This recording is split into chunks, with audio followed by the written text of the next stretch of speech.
हिंदुस्तान अपनी आजादी की 80वीं सालगिरह मना रहा है और इस मौके पर प्रधानमंत्री नरेंद्र मोदी ने एक बार फिर से लाल किले की प्राचीर से झंडा फहराया और उनका साथ देने के लिए वायुसेना के तमाम अधिकारी मौजूद थे। लेकिन एक फोटो ने उस अधिकारी को चर्चा में ला दिया है जो प्रधानमंत्री नरेंद्र मोदी को झंडारोहण के दौरान मदद कर रही है और उनके सामने खड़ी है।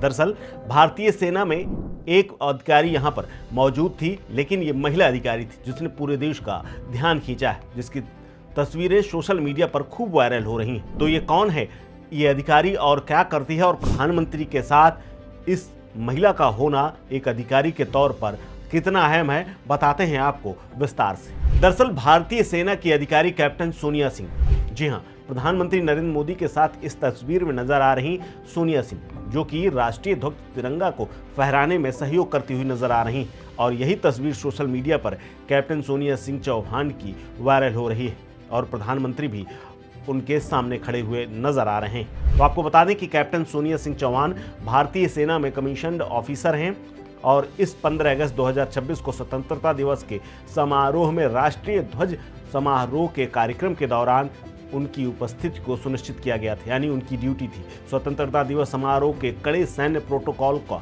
पालन करते हुए सोनिया सिंह प्रधानमंत्री के साथ थी, जिसमें प्रधानमंत्री राष्ट्रीय ध्वज और समारोह की प्रक्रियाओं के आसपास तैनात कर्मचारियों को खास तौर पर ट्रेंड और कुछ खास लोगों को ही इसकी जिम्मेदारी दी जाती है। दरअसल 15 अगस्त की सुबह करीब 7:30 बजे जब लाल किले की प्राचीर पर झंडा फहराने प्रधानमंत्री पहुंचे तो वहां सैन्य प्रोटोकॉल के तहत प्रधानमंत्री का स्वागत कैप्टन सोनिया सिंह चौहान ने किया। जब झंडा फहराने की सेरेमनी शुरू हुई तो प्रधानमंत्री मोदी के साथ फ्रेम में कैप्टन सोनिया ध्वज की एक डोर थामे हुए खड़ी हुई थी। उनकी मौजूदगी को भारतीय सशस्त्र बलों में महिला अधिकारियों की बढ़ती हुई भागीदारी और भारत की नारी शक्ति की पहल के सम्मान के व्यापक संदर्भ में भी देखा जा रहा है और इसी के लिए सोनिया सिंह आज चर्चाओं में।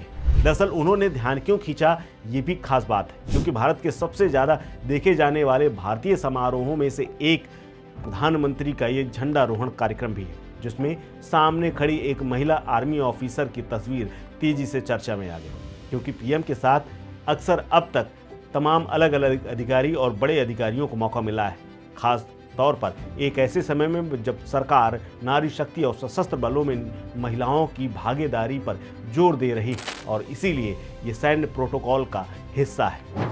आपको बता दें कि लाल किले की प्राचीर पर भारतीय ध्वज फहराना कोई आम प्रक्रिया नहीं है। इसके पीछे भारतीय सशस्त्र बलों का एक तय सैन्य प्रोटोकॉल होता है, जिसका पालन करते हुए सोनिया सिंह नजर आई थी। इस दौरान राष्ट्रगान और 21 तोपों की सलामी भी दी जाती है। इस प्रक्रिया में एक एक सेकंड का तालमेल बेहद बारीकी से तय किया जाता है और महीनों की मेहनत इसके पीछे होती है। साथ ही 0 एरर टाइमिंग पर भी पूरी तैयारी की जाती है। इस कार्यक्रम के लिए हर साल तीनों सेनाएं, थल सेना, वायुसेना और नौसेना, इनमें से किसी एक को समारोह के कोऑर्डिनेशन की जिम्मेदारी मिलती है। इसके लिए सेना 0 एरर टाइमिंग के स्तर पर पूरी तैयारी करती है। रक्षा मंत्रालय की तरफ से चुने गए अधिकारियों को ही प्रधानमंत्री नरेंद्र मोदी के साथ मंच पर खड़े होने का मौका मिलता है और ध्वज की रस्सियां, सलामी और औपचारिक प्रक्रियाओं को संभालने का जिम्मा मिलता है। इसके लिए हफ्तों पहले से रिहर्सल शुरू हो जाती है। इसीलिए लाल किले में आम नागरिकों का जाना कुछ दिन पहले ही बंद कर दिया जाता है। फिलहाल सोनिया सिंह को लेकर के इंटरनेट से लेकर के या रक्षा मंत्रालय की तरफ से कोई खास जानकारी नहीं दी गई है, लेकिन उनका नाम टीवी अनाउंसमेंट में भी लिया गया था। फिलहाल इस खबर में इतना ही। देखते रहिए स्टेट मिरर।